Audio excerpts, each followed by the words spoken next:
Assalamualaikum warahmatullahi wabarakatuh. Perkenalkan, saya Faik Akmal Fadilah dengan NIM 2002920 kelas 3A dari Program Studi Pendidikan Sosiologi Universitas Pendidikan Indonesia. Di mata kuliah Pendidikan Multikultural dengan dosen pengampu Profesor Dr. Bunyamin Maftuh MPD MA dan Bapak Supriyono MPD. Pada kesempatan kali ini, saya akan sedikit berbagi mengenai kekuatan dan juga kelemahan memiliki masyarakat multikultural di Indonesia. Tetapi sebelum membahas hal tersebut, kita harus melihat dulu keberagaman yang ada di Indonesia. Indonesia yang terbentang dari Sabang sampai Merauke dan memiliki 17.000 pulau dengan 742 bahasa yang masih banyak penuturnya hingga yang terancam punah. Indonesia menyajikan pemandangan yang menarik akan keberagaman etnis, agama, dan juga kebudayaan yang memanjakan pikiran. Apabila kita beranjak dari satu daerah ke daerah lain, maka akan kita temukan keindahan keberagaman kebudayaan yang sangat bervariasi. Tidak sekadar kesenian, namun budaya non-fisik dan juga fisik dapat kita temukan seperti keberagaman bahasa, alat musik, senjata daerah, pakaian adat, rumah adat, tarian daerah, pola perilaku, dan adat istiadat, serta upacara dari tiap etnis dan agamanya. Bahkan, di dalam suatu daerah saja terdapat beragam variasi akan adat istiadat. Misalnya, di daerah yang bersuku Sunda, bahasa Sunda yang digunakan di Cianjur dan di Bandung akan terdapat sedikit perbedaan. Misalnya, orang Cianjur terbiasa menggunakan istilah ngendong untuk ungkapan bermalam atau menginap. Sedangkan orang Bandung lebih suka menggunakan istilah mondok untuk menginap.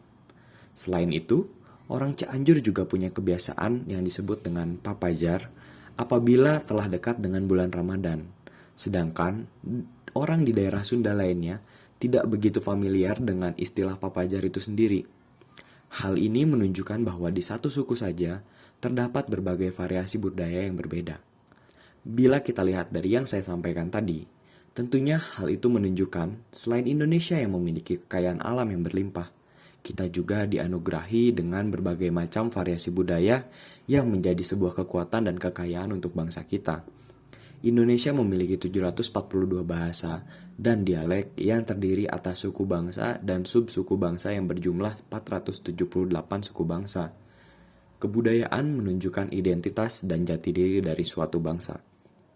Maka dari itu, keberagaman dan kekayaan yang ada di Indonesia patut menjadi sebuah kebanggaan karena tidak semua bangsa memiliki keberagaman seperti kita.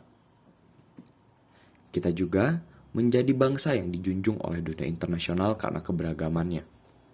Dengan banyaknya keberagaman di Indonesia, kita dapat mengambil pelajaran yang bermakna dari setiap adat dan juga kebiasaan yang dilakukan oleh masyarakat multikultural di Indonesia.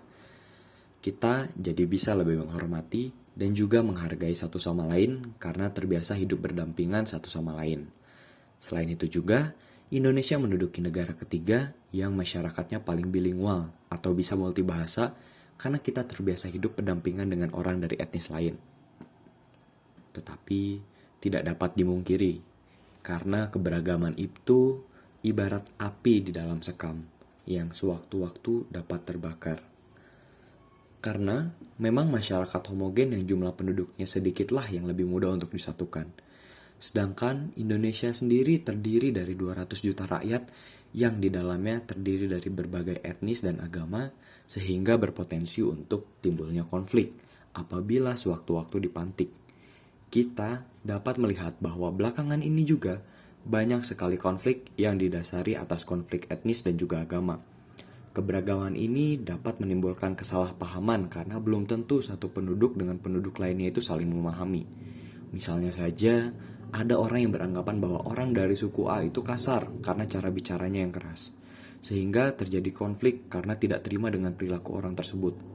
Keberagaman juga dapat menimbulkan sifat etnosentrisme dan juga primordialis yang tinggi.